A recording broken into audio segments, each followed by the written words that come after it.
Today is a Thursday, October 5, 2023. Russia-Ukraine war. Kharkiv attack claims lives of at least 49, confirms Kyiv. Naval base deal signed in Abkhazia. At least 49 individuals tragically lost their lives in an attack in Kharkiv, as reported by Kyiv officials. Ukrainian authorities attribute the casualties to a Russian missile striking a supermarket in the Kupiansk district of the Kharkiv region. Russia has not incontinently responded to these allegations, reiterating its denial of targeting mercenary spots. Meanwhile, the leader of Abkhazia, a breakaway Georgian region, has suggested Russia's intentions to establish a non-military base along the Black Sea bank. This development raises concerns about regional security and geopolitical dynamics. In Grenada, Spain, European leaders are convening to reaffirm their unwavering commitment to support Ukrainian President Volodymyr Zelensky in the face of Russian aggression. Their meeting underscores the importance of long-term solidarity with Ukraine. In the United States, President Joe Biden has openly expressed concerns about domestic political discord potentially jeopardizing American assistance to Ukraine. He called upon Republicans to put aside their internal conflicts and endorse the critically important aid to Kyiv, highlighting the urgency of the situation. Ukraine temporarily halts complaints against Poland, Hungary, and Slovakia. The Ukrainian Interfax news agency has revealed that Kyiv has temporarily suspended its complaints against Poland, Hungary, and Slovakia at the World Trade Organization, WTO. Rather, Ukraine is now working on changing a complex result to their trade disagreement. Ukrainian Trade Representative Taras Kishka stated that they anticipate resolving the issue in the coming weeks and months, thus putting their disputes at the WTO on hold.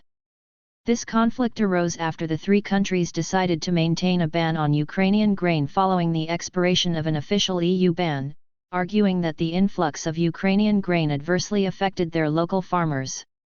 Zelensky appeals for greater assistance at the European summit.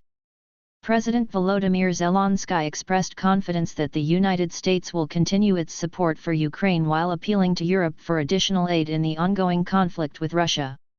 In an emotional address, he highlighted the challenges faced by school children in Kharkiv, where remote learning or classes in underground subway stations have become necessary due to continued Russian invasions and air raids.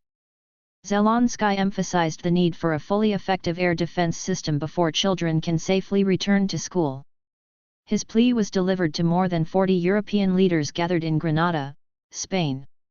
Russian Defense Minister Shoigu inspects training grounds. Russian Defense Minister Sergei Shoigu visited training grounds in Russia's southern military district, where contracted and volunteer military personnel were being prepared for deployment to Ukraine. He also presented awards to service members during his visit. EU's von der Leyen optimistic about US support for Kyiv.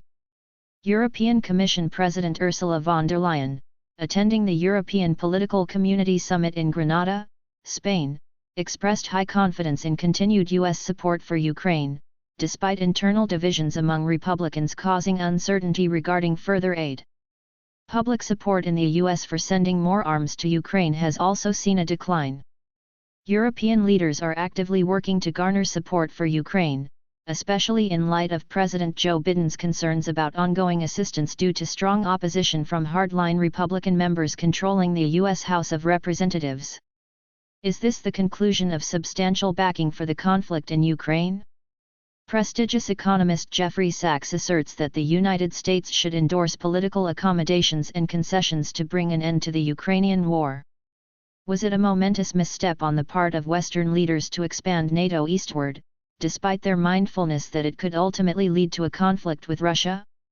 According to Jeffrey Sachs, a professor at Columbia University, the United States bears responsibility for the tragedy in Ukraine, and the Biden administration should laboriously seek judgments, even if it entails delicate negotiations, including implicit adaptations to Ukraine's borders.